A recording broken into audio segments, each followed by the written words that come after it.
What if the things you throw away today could help you survive tomorrow? During the Great Depression, people didn't have the luxury of waste. Everything had a second use, sometimes a third.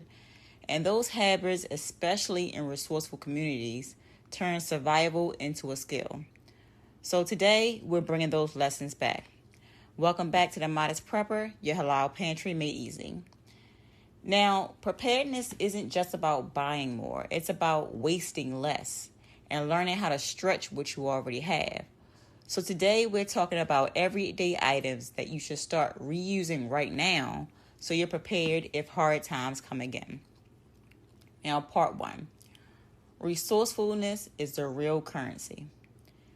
During the Great Depression, many families, especially in Black communities, relied on deep-rooted traditions of resourcefulness.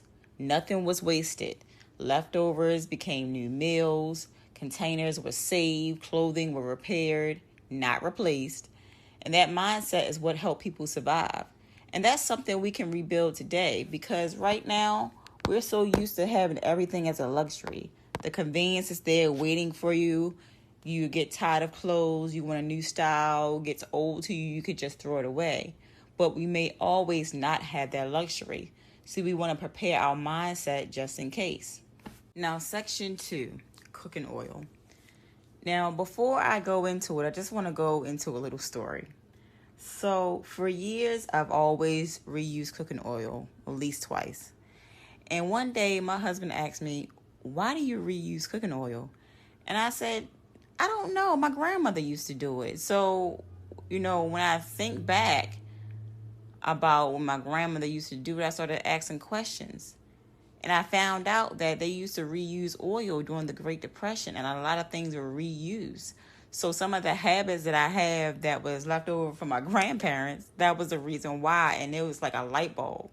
And my husband was like, well, we can buy new cooking oil. You don't have to reuse it. And I prefer you not to. So I've since changed that habit. But cooking oil wasn't used just one time back then because people didn't have the luxury of just buying new oil.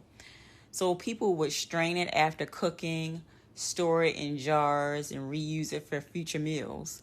And if you were like my grandmother, you had one oil that was for fish, one that was for chicken. And as long as it's properly filtered and stored, oil can last up to multiple uses. And this reduces waste and it stretches your pantry, so it's an option as well. Section 3, food scraps. Nothing goes to waste. Now, food scraps, they were extremely valuable, and they are this day if you really know. So instead of throwing it away, people use them for making broth or bone broth, vegetable broth, using the leftover scraps for composting, for gardening, feeding animals, and stretching meals like soups and stews. So a lot of times people during the holiday times when they have turkeys and they have a little bit of turkey left, some people boil the whole turkey and then use it to make turkey salad or turkey soup. So we can still do those things today, just some ideas. And even stale bread, it became something new, like toast or croutons, stuffing, or even fillers for meals. So waste wasn't an option. Section 4, paper.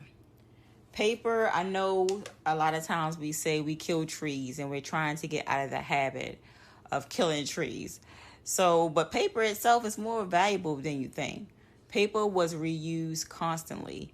It was used for wrapping food. It was used for starting fires, writing notes on both sides of the paper, lining the shelves.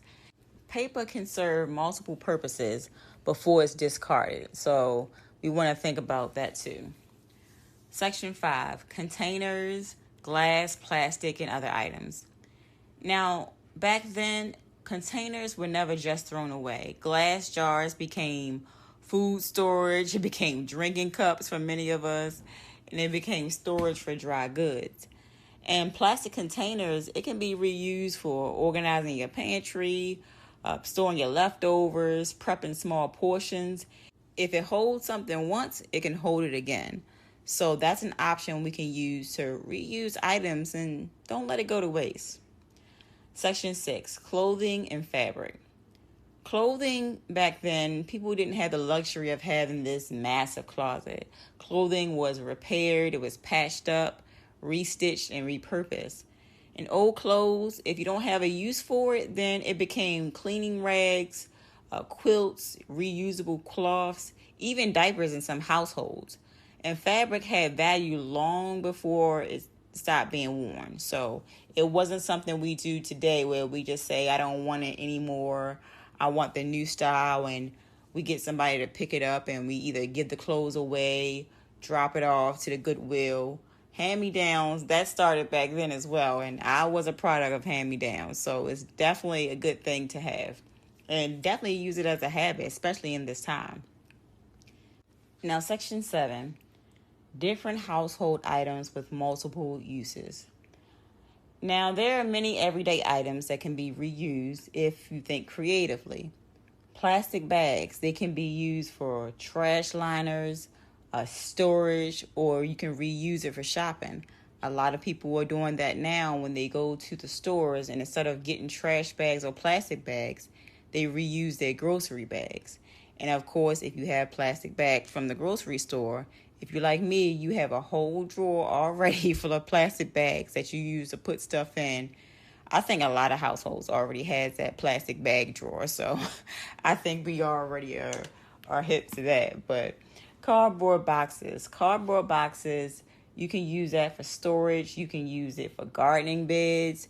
If you chop it up, I know cardboard boxes, as long as it doesn't have the ink on it, is good for the oxygenizing the soil and helping restore the balance in your soil. So that's good too. And also fire starters. Cardboard boxes are good for that. Aluminum foil, that can be cleaned and reused if you don't have any extra aluminum foil. That's something my grandmother always used to do as well, and I didn't understand it. I was like, why is she reusing that? But now I understand why she was reusing the aluminum foil. Water bottles, they can also be used for storage, or you can use it to water plants, or you can just reuse it to drink out of. You can reuse that for other purposes. So the goal is simple. Get more than one use out of everything, or at least a lot of things, so you can save money when things get tight. Because as we see now, it's getting tight for a lot of people. Gas is getting high. The electric bill is high. Everything is food. Everything is just high. And just people are getting really stressed and tense. Property taxes, they're going up. So we want to get creative and try to get ahead of what's to come if it does get worse. Now, as we wind down, I want us to understand when we reuse things, it builds independence. When you reuse items, you rely less on the stores. You save money, you reduce waste, you build resilience. And during hard times, that independence, it matters so much. And when it comes to community, that's important too, because these skills wasn't learned alone. They were passed down, and I am a product of that. You share between your neighbors, it's taught within families, and in many communities, especially during difficult times, people survive because they shared knowledge and helped one another. And that's something we should rebuild today. So preparedness isn't about buying more sometimes. It's about throwing away less. And because the habits that help people survive the Great Depression, there's some of the same habits that help us today and will continue to help us. So with that said, family, I hope you like this video. If you do, please like, subscribe, and share to the video. It will help me a lot. And remember, this is the Modest Prepper, reminding you to take care, stay grateful, and prep with intention.